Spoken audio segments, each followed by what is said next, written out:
Welcome, everybody, to another episode of Strife's Sanctum podcast.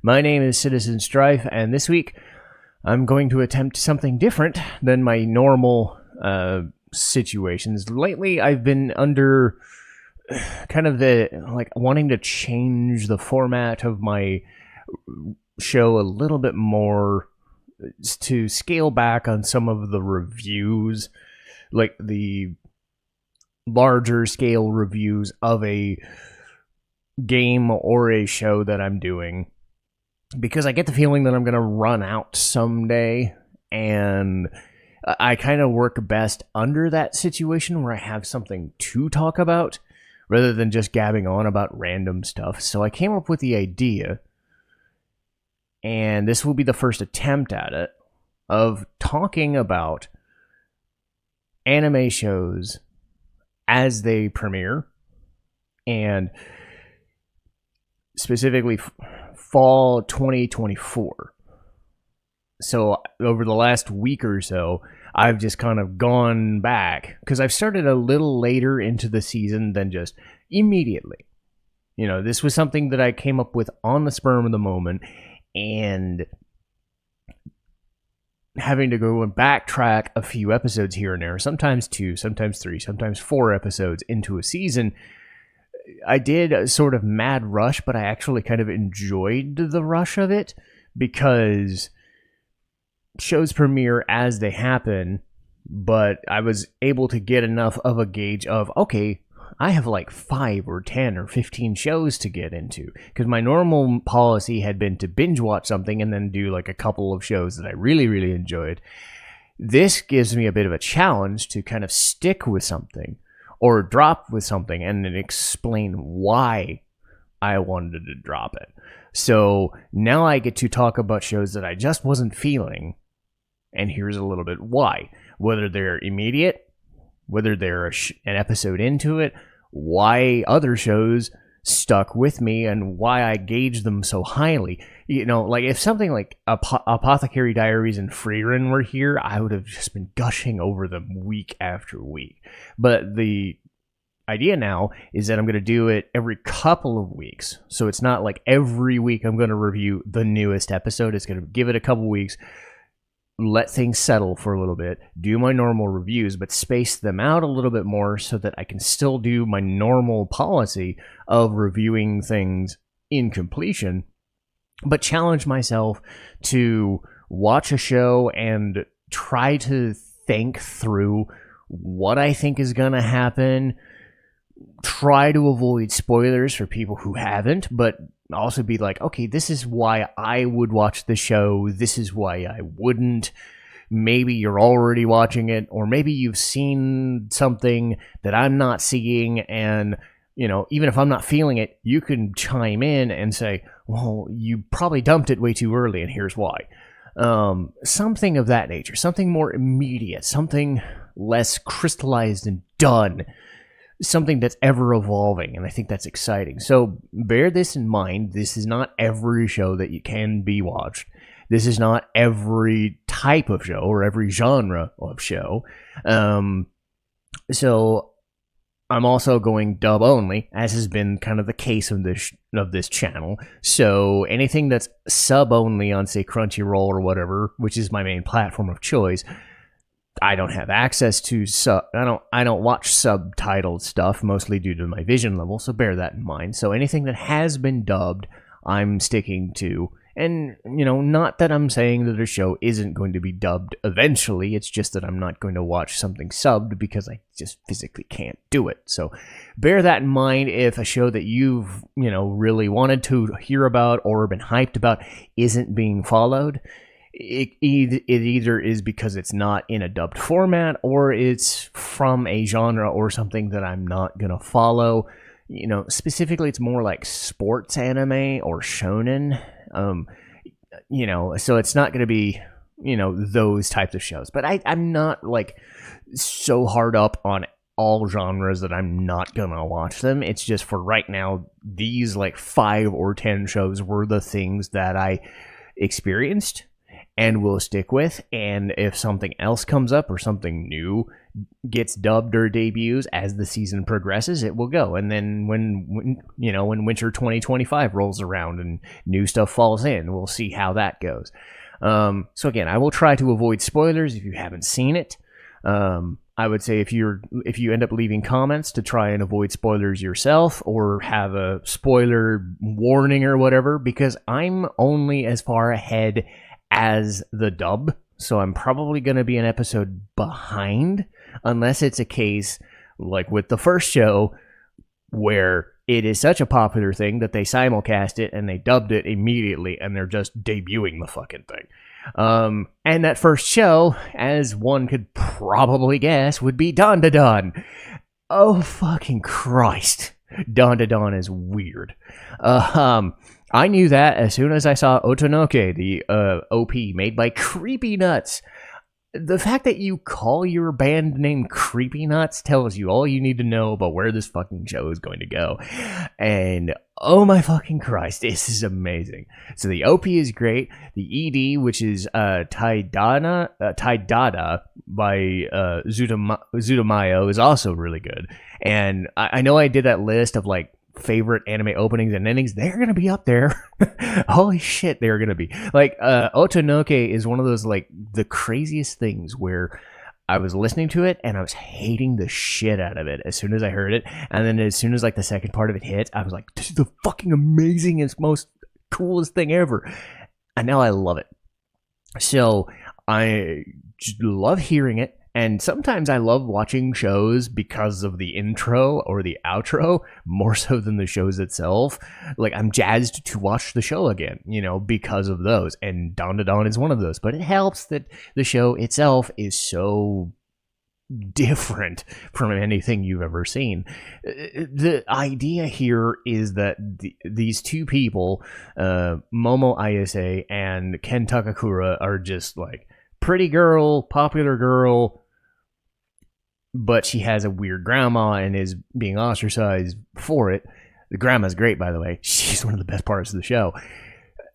The other guy is this nerdy dude who likes alien abductions, whatever. She sticks up for him, and they get into these conversations, and they just kind of go off and do their own thing, and they kind of like slowly kind of become friends, or because I'm up to like episode 4 at this point. I think that's what they've shown up, and they end up dealing with these like weird aliens, crazy spirits. You got stupid alien abductions and ghosts and spirits and weird yokai stuff. It's all in my wheelhouse, but it's also done in this veneer of like super hyper sexualization, where it's like they say stuff like, they stole my banana, and it's just like, we will reproduce with you, and it's really fucking weird. Or the grandma will come in and they say, well, they stole your fucking pecker. It's just, oh, it's great. Oh yeah, bad language expose. So yes, if you're not good to crude language, you shouldn't be listening to this fucking podcast, or to watching Dandadan. So you've been warned. I am going to swear. But a couple episodes go by, they deal with this situation where like they're like stuck together, sort of as friends and romantic interests, but it's not a romance show. It's them dealing with this weird fucked up situation. It all comes off in this like, how would I describe it? It's like the really old school Fooly Cooly mentalist energy, because it was just frantic and insane, but with a little bit more grounding. If you could call Fooly Cooly grounded in any sort of subtext, because it was never grounded. But that anarchic energy and just weird, just vibe to things. But this hypersexualization and the dialogue between these characters. And then you add the grandma. And not even the other grandma, because there are two grandmas in this. There is a grandma, and then there is a granny. So I'm talking about the grandma, Seiko.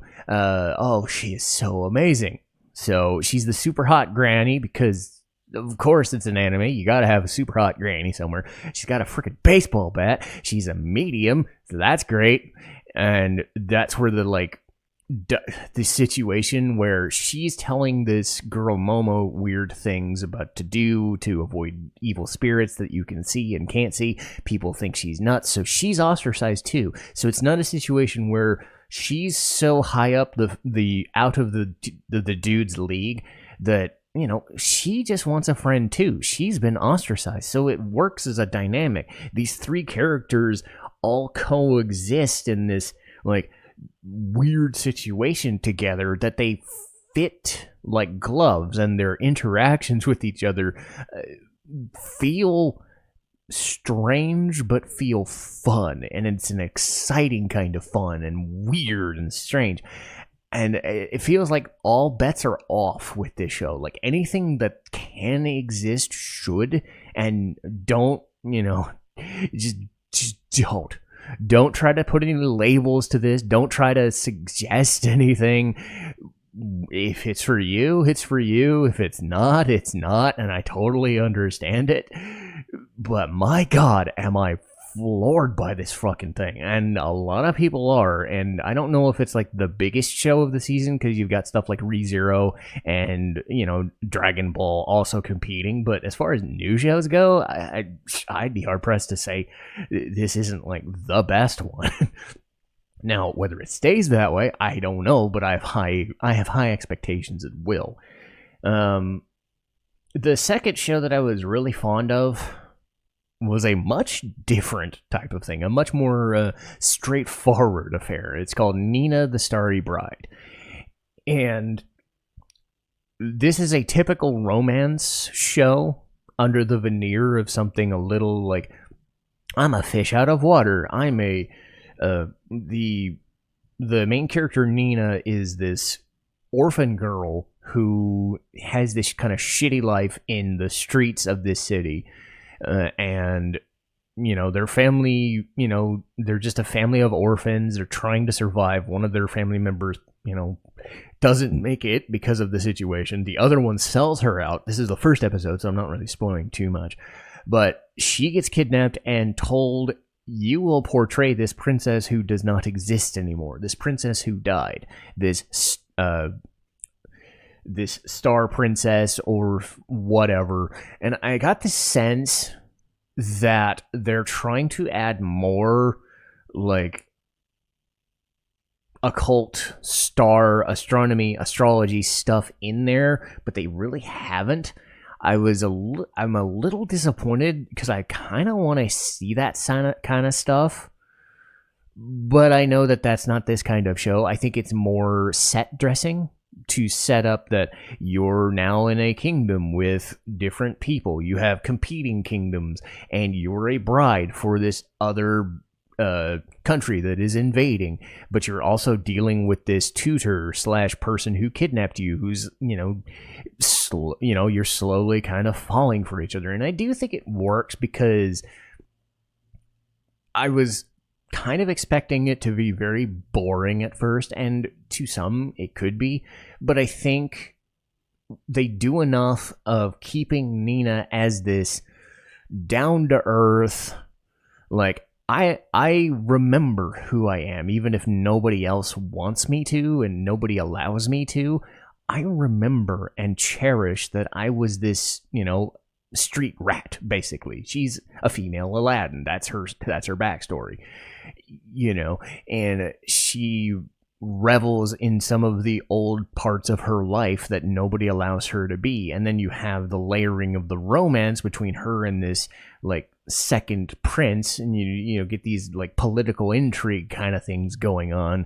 So it's a half romance, half political intrigue, and you notice that it's like very basic, very straightforward, but the fact that it's still fairly dramatic and it still allows for a bit of a unique setting. And like I said, I wanted more of what this world is, why it has such a fascination with the stars, and it delves into things like people's stars determine, you know, fate is unchanged, you can't be anything except who you are. And then Nina is sitting there going, no, I will change who I am, you know. So I think it's that sort of stuff is enough of a backdrop on the overarching romance stuff that is the focus, that it has its own identity rather than just being, it's another romance show. It's still just a romance, but I think there's room And I do believe that the characters are likable enough, those two main leads are likable enough that you feel like they would like being around each other. That's an important thing for romance is chemistry. And I've said this whether it was a game or it was an anime. If the 2 or 3 or 4 people that like being around each other feel like they should be together, but they're not like just smacked together because they have to be, it adds something to the proceedings. And I do think there's enough political intrigue that if somebody's into that sort of stuff, the world building is there. And I do believe that the next set of characters that get introduced are the other main prince, the groom to the Starry Bride. So that's going to add to the dynamic. That was the episode before. The episode before that is what I've gotten to. So Dandadan and Nina have been kind of the main 1 and 2 punch for me that I would really enjoy. And then there's several things that either just got dubbed or have been dubbed or were enough that, maybe they were a older show that has a new season, because there's also that situation. And one I want to talk about that I think I'm going to do as a binge watch, because I need to catch the fuck up on it, and you'll know it as soon as you hear it, is Natsume's Book of Friends. So the fact that it's up to season 7, plus it has an OVA on it, tells you I have a lot of catching up to do. So I was very curious about this one, because much like the Nina the Starry Bride stuff, or how Dandadan adds in its backstory and its yokai stuff, I like the more esoteric, weird, out there kind of stuff. And I'm a sucker for like Japanese yokai and folklore stuff, like Shintoism and Buddhism and religious iconography and stuff. And, Mushishi was one of the early reviews that I did. And I was like, I want more of that. Natsume reminds me of Mushishi, just with a little less, I would say, darker edge to it. So a more kid-friendly style of Mushishi, but without losing any of its fun, though, because it's not playing to kids. It's more just sawed off the edges so it's not completely like dour. And the idea is this guy has a family member in his lineage who took all these ghosts and yokai and spirits and challenged them to fight her. And if she beat them, then they wrote their names down. They end up chasing after her grandson, who has the ability to see spirits. And he has this book that, he can control the yokai if he so chose. And now he becomes like public enemy number 1, but he wants to release them, and he finds a way to do it with the help of this Master Kitty Cat, who's actually a different type of yokai, like a wolf demon or a wolf cat hybrid, just a big fucking mean guy, but takes the form of this fat plump cat, right? And they're interesting. Natsume doesn't come across as like completely wasted potential as a character. I have a bad backstory, I don't really have a family, but I'm making the best of it. But they don't harp on it, and they don't make him out to be a total wimp. Like, he is taking the control and the agency to doing this himself, and I really appreciate that. And that's why something like this, which is going to be like episodic, it's already up to what, 80, 90 episodes, 100 episodes. That's why I wanted this to be really good, is because this is going to be something that I want to catch myself up on as a binge watch. Once all my other shows have been, weekly watches as they debut, I want this to be something I stick with, because I am in love with the Japanese yokai feel and ambiance, and the way that, ghost stories and weird stuff in that Japanese aesthetic. It's always resonated with me. So I have a lot of work to do to catch up on that one, but I would recommend that one if you've never seen it. Obviously, watch Mushishi as well, because if you haven't watched Mushishi, it's the same idea. A very chill, very nice yokai stuff. Speaking of, again, Japanese aesthetic, weird yokai shit. This is something that's a little off the beaten path again, and I was actually going to do this for like a Halloween, but I never got around to it. Was After School Hanako-kun, or Toilet Bound Hanako-kun as it used to be called. And the idea is this classmate, or this young, middle school, I want to say middle school or early high school, something like that. Nene Yashiro finds about these 7 wonders, and one of them is this toilet ghost, or it's basically his ghost who's haunting this bathroom, essentially. His name's Hanako-kun. He wears like this Taisho-era outfit, like the early 20th century stuff, and he's got this like power that he can use to mess with the school, but he doesn't do it maliciously, but the idea is that they can go around and do all these crazy cool things. She gets sucked up into this thing with a mermaid spirit, and she turns into a fish. And he helps her out of it, and now she has to be subservient, and they, become friends and whatever. And other characters come involved. But the early season, I want to say it was like 4 or 5 years ago, was a lot of this cool shit, and their aesthetic was unique, very colorful, very red and black and yellows and pinks, and everything popped off the screen. It was very colorful, and it fit the Halloween aesthetic, the early fall, the ghost story stuff with the yokai stuff added on to there.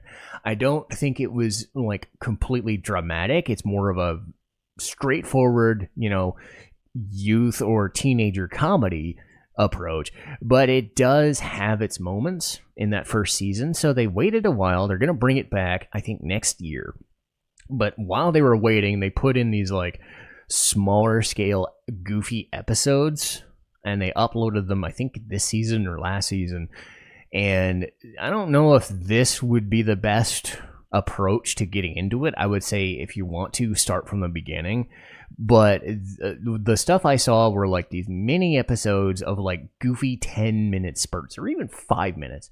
The episodes themselves are like 10 minutes, and they're just really dumb and really goofy, like excuses to it's like being in an aside in like a Spy Family episode. Like they got the main episode of the way, and then they've got a few minutes to do a thing with like Frankie or the handler or something that mean nothing to the story. Something like that with these characters. It's meant to be a joke. A lot of the side characters are kind of goofy, but they're allowed to be because this isn't, it is canon, but it's also less important. So you're not threatened in any way. This is a more Saturday morning cartoon version of this sort of character setup. I was enthralled because these characters I hadn't seen for a long time, and they brought them back. So it's a bit of a feeder into the actual next season, which is going to continue everything, but it wasn't so that I was like going out of my way to suggest it. I would say if you're on the fence about something with that Japanese aesthetic and Halloween stuff, probably just watch the original show and see if those first couple episodes grab you rather than going with this. This is definitely that we need something to do before we get the main second season into gear, and it shows. The next show on the docket, I've only gotten to 1 episode so far, which is unfortunate because I kind of liked it. It's Demon Lord 2099, and I've got like 2 shows with the words Demon Lord in it, so if that says anything. Oh yes, my alarm went off because I put my alarm off at 5:30. Anyway, I'm recording this a little early. But Demon Lord 2099 and Demon Lord Retry are different shows, so bear that in mind. But I'll start with Demon Lord 2099. The idea here is this Demon Lord gets defeated and summoned to a world 500 years in the future. So 1599 now to 2099.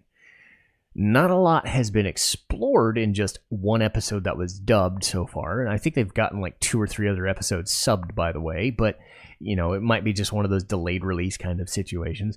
But he gets revived in a cyberpunk world. I love me some cyberpunk too. It's a cool idea because he's essentially isekai'd and revived in a new environment. He does not understand it.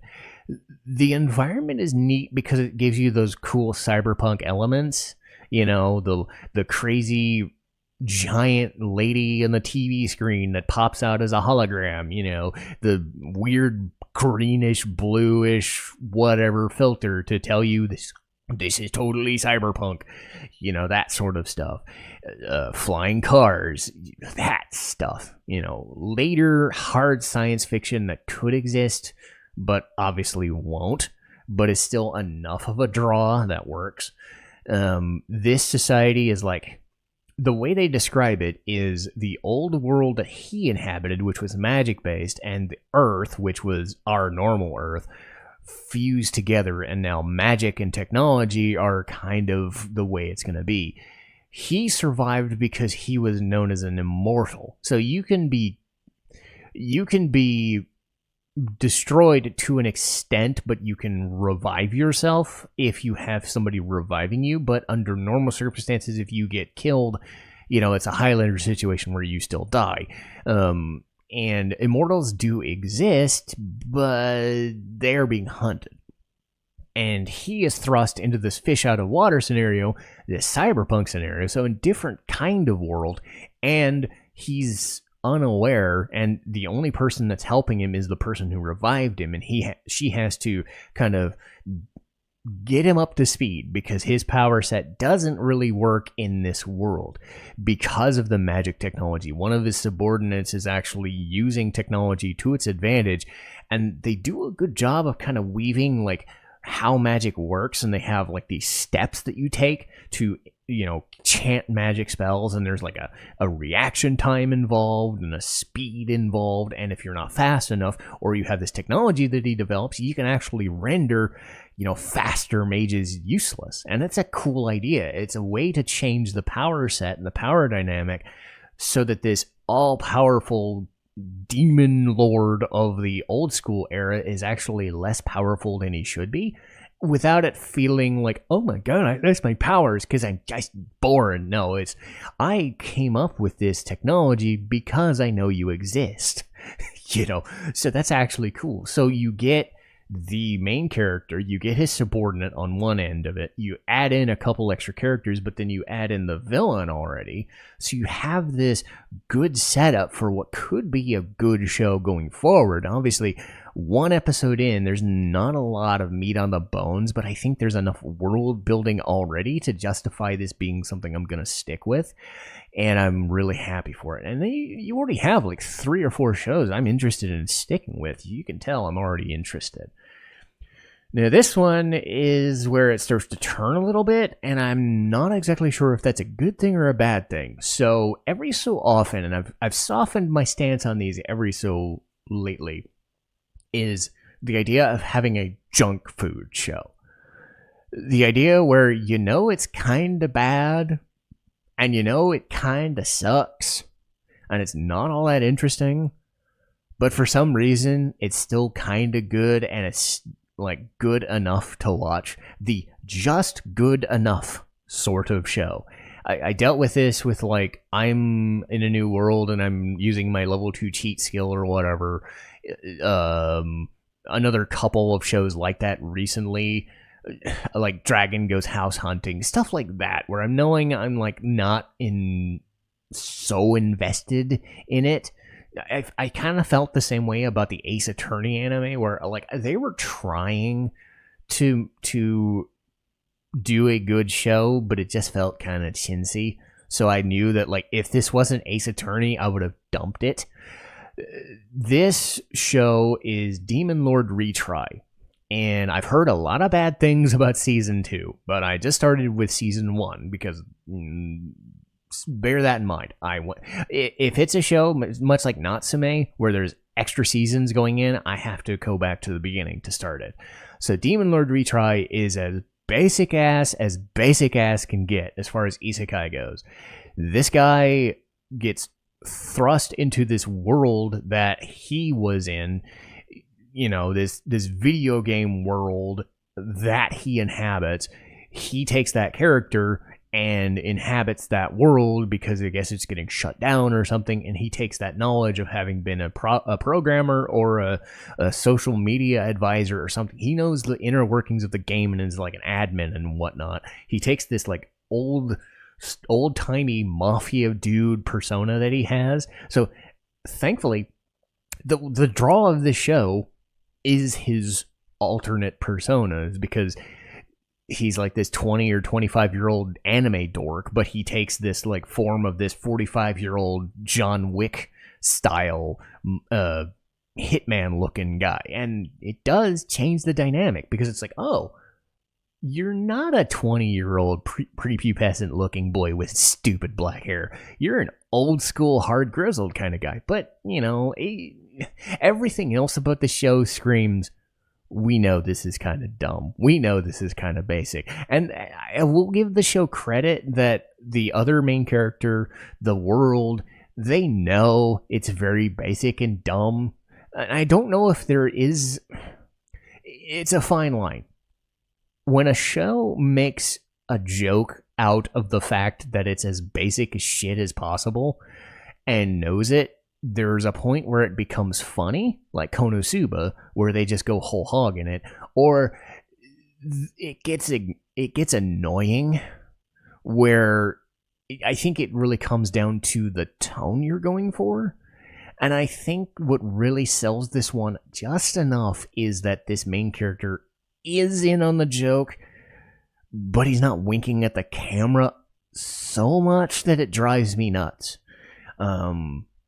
I think that's what drove me off of ReZero when I first watched it, was I felt that the main character was obnoxious to the point of, look at me, this is fun, isn't it? And I know that there's a lot more going to it. I think people have said that ReZero gets a hell of a lot better, but it never grabbed me because that guy was in on the joke and thought it was a joke and was like turning to the camera, legit turning to the camera and saying, look at me, this is fun. And I just felt annoyed by it for whatever it was working with. At least with this, no, I am not saying this is a good show, Demon Lord Retry. I'm saying this is as basic as shit as possible. What I'm saying is this main character has the sense of toning his shit down so that he's not interrupting the flow of the show, despite knowing that he's interrupting the flow of the show. So there's a good balance there where I can at least shut my brain off and go, you know what? I can live with this. It's not completely insulting. It's not completely shit. I'm good with it.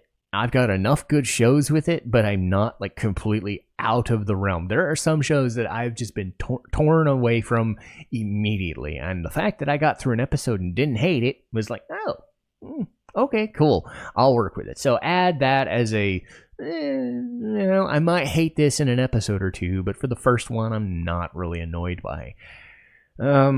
So we've got, of these, it was Dandadan, obviously, Nina, the Starry Bride, obviously Natsume's Book of Friends, After School Hanako-kun, and Demon Lord 2099 and Retry.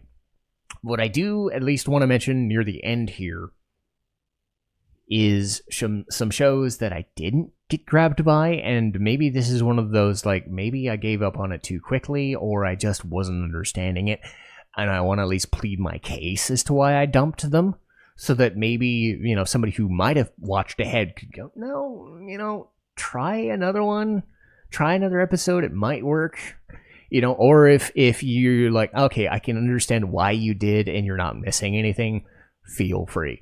I'll become a villainess who goes down in history. Very boring. I'm not really into the villainous thing.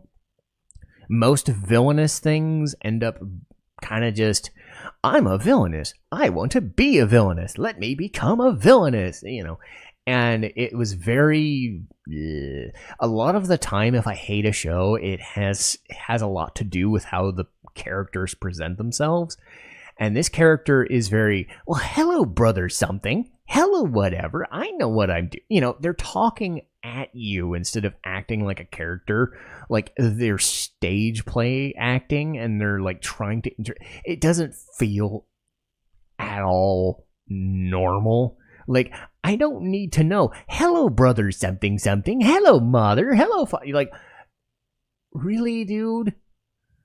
At least with Dandadan, like, they're talking like real shit-talking people. I don't have to suspend my disbelief that I can believe that they're just there, in this whatever world they're doing. When you're talking like this show or another one I'll mention later, it takes me out of it. So the way you talk and the way you present a character and the way the dialogue is presented really makes an impact, much less how it's acted and performed. So I didn't even get very far into this. I dumped it after 5 minutes. Yes, I legit mention how far I've gone into an episode if it tells you anything. I did last longer than some shows. I have dumped shows within 45 seconds. So bear that in mind. If I know something is bad, I will dump it. So I might be missing something with Villainess goes down in history, but I don't think I will. This is the one that I might go back and rewatch because I think a lot of people say on Reddit or whatever might think I missed the boat on it. I know like higher end ratings on this one either say I didn't get it or I'm missing something. It's Shangri-La Frontier.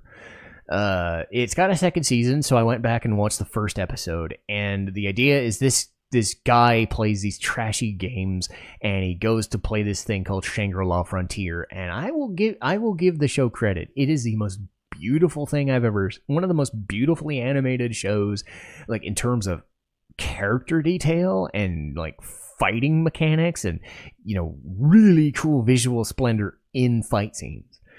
But what drove me batshit after about 10 minutes was the character constantly saying stuff like, come on, AAA Gaming, tell me what I'm doing. Or, oh my god, these graphics are amazing. And he would kind of look at, like, he would talk to the character at the counter, and she'd be like, well, you play trashy games all the time, but how would you do this one? And it felt like, for all the animation quality in the battles and the scenes, the character didn't feel like he was a character. Like, I don't even remember the dude's name. He was just like, I play trashy games, but now I'm playing Shangri-La Frontier, and I'm seeing, oh, this is there's no bugs, there's no glitches. It's like a QA tester playing a video game, but telling you that to the public. Right, as opposed to the quality assurance in another world where they're trying to make a story out of it. I mean, that wasn't a great show either, but it felt like he was a person trapped in a world. This guy sounded to me like a guy playing a game, but not even streaming it. It didn't feel like he was there. He didn't have any agency. Nothing felt real. And as I said before with Villainous, I was like taken out of it because I didn't sense that he was a person living there. He was the avatar of, it felt like, how would I describe this? An avatar of a commercialized advert for this actual anime as he was playing this anime to the public.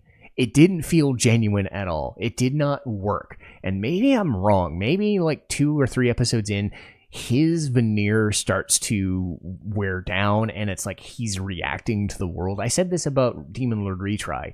Yes, it's very basic and boring and shit, but at least he feels like he's there, like he's trying to affect the world as it is. This guy in this show sounds like he's like reading off a teleprompter and, selling you the show as he's playing it, or selling you the video game as he's playing it, and it took me out of it. So again, fair enough. If I'm completely wrong here and like the first episode is not indicative of what the rest of the 12 or 20 episodes are gonna be, I'm okay to give it another shot, because like I said, I haven't seen as good animation. I would say stuff like Freerun are also really good too. It's in that sort of vein. Like the battle sequences, the fight sequences are really, it's a spectacle. But it could be a style over substance sort of situation, and I don't know if I like it. One I know I didn't like, and I wanted to, was Trillion Game. This was the exact opposite of it. The characters sound like they're actually there and doing cool things, but it had this like weird stiff mannequin look to it where the characters don't look like they're actually speaking to each other. They don't look real. They just stand there. The animation is really fucking bare ass. And I've been saying that, basic ass, bare ass. I'm sorry, but like the panning shots are so fake. The character sequences are so fake looking. There's like no animation, frames to some of the sequences. This show looks fake. And it sucks because I think the characters are interesting if you had a little bit more down to earth or like less. It looks like it's supposed to, it looks very stiff. And the characters don't look like they actually sound, and it's kind of jarring. The concept of that one is this guy wants to make a living doing his own thing and make $1 trillion and put other places in their place. Like he joins a $1 million corporation and then decides, no, I'll just quit because it's dumb. He's got this air of like laissez-faire attitude about the whole scenario, and it's kind of fun. And like I said, the characters are interesting, but the show itself is just butt ugly. And it doesn't work. So I dumped it, and I don't know if I'm going to come back to a second episode. Well, at least I lasted longer than I did with frickin' Villainess. Another show I dumped even quicker was Tying the Knot with an Amagami Sister. Oh boy. One of my biggest turnoffs, the older I get, is the fake fan servicey shots. I am okay with it if I like the characters. Like if I'm into a character or a story enough, I'm willing to just let things slide. But this one did not get me at all. Again, it was the dialogue. The characters like, hey, I'm your big sister. I'm going to be your big sister. Isn't this going to be fun, big, little brother? And then the other one would go, well, I'm the little sister, and I'm the mischievous one, and I'm the young one. And then you have the one in the middle, and it's like, well, gee, I wonder which one he's going to end up with. The one who's older, who's calling him little brother, the younger girl who's barely out of middle school, or this person who's the same age as him and being obnoxious. Because you've been down these roads before. It's almost always the tsundere bitch who they end up with. Not always. I'll give some harem shows credit. They don't always go that route, but you've seen this a million fucking times. They almost always go with the tsundere option because they don't like each other. And I could tell exactly where the show is going. And then as soon as like the bigger sister got her boobs out and you saw them, and it was just like, nope. And I'm like, next one. And then the last one I watched was You and Miss Servant. And yeah, this very dry. Very the basic setup is Roberta from Black Lagoon, but in like old school Japan. Like, what if you were Forger or Roberta as your bodyguard? And that's it. And they somehow make it. It's a concept that shouldn't fuck up. How do you take badass female assassin butler maid lady and make it super fucking boring? You make it with characters who are super fucking boring. I think it's better than the show that, well, what was it, a couple years ago? It was This Maid I Hired is Stupid Suspicious, like really, really bad, where all the dork would say was, she's really suspicious. Oh my god, don't you see she's really suspicious? It's not as bad as that, but there's like no emotion there. You see like the kernel of a good idea, but the characters are so dry it doesn't work. And it doesn't even play up the fact that it's super badass. They're trying to be very dramatic about it. And I thought like it could work, but it has nothing to say. So I'm disappointed because how do you take Roberta and Yor and make them worse? How do you make that happen? I don't know, but this show managed it. So yeah, those weren't all right. But to be fair, I might be wrong. Those are just my surface level opinions, unless I dug deeper into the show. But that was all the shows that I've gotten caught up on, and there might be more going forward. But as a refresher, Dandadan, absolutely gonna keep going. This is the best thing I've seen all season, and I think it's gonna stay that way. Nina the Starry Bride, also really good. Natsume Book of Friends, nice chill show that I'm going to stick with all the time. Demon Lord 2099, Good Hope for cyberpunk meets isekai. I'm good with this. I love that sort of stuff. It's great. Demon Lord Retry, junk food show, might stick with it, might not. And then everything else, Villainess goes down in history. No. Shangri-La Frontier, willing to be open-minded about it, but I'm not going to change my mind. Trillion Game, no.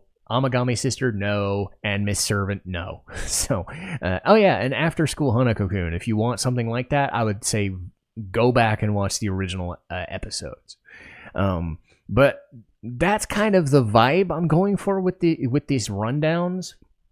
And as I stated before, I think the idea going forward is I'm going to splice these reviews, these catch-up episodes every couple of weeks so that the mainline reviews can take a bit of a back seat, so I'm not constantly going through different games and anime to slow things down a little bit. And I think it's an interesting first run. I don't know how these are going to go going forward, but let me know if I'm off base here, or if this is a good idea, like a cool idea as a change of pace to, recap these shows. I could do it again in 2 weeks and see where we get there. But the idea here is that every couple of weeks going forward, I'm going to review those 4 or 5 shows. If something else hits me, I'll add that into my list, but I'm going to keep updating those 4 or 5 shows and talk about them at length. But then the normal reviews are going to take their time. So next week is going to be Gungslinger Girl. That was already recorded. Then another anime episode, Apollo Justice, which I'd recorded. Then there's Casher and Sins in a couple weeks after that, Danganronpa in a couple weeks after that, and then Higehiro. So anything that I was going to review is still going to be reviewed, but now it's just going to be one anime review, one JRPG review, and then every 2 weeks in between those is going to be a follow-up to something like this. So we'll see if this schedule works out for people. I think it could be a cool idea. First episode, Jitters, might have run a little long here. There was a lot of stuff I went through, but hopefully it was a good refresher and a recap. If you're ahead on things, please let me know. Obviously, no spoilers here. I'm trying not to spoil any shows for anybody who's not seen these yet, but hopefully this is cool and people like this going forward. But I'll see you next time. Citizen Strife, signing off.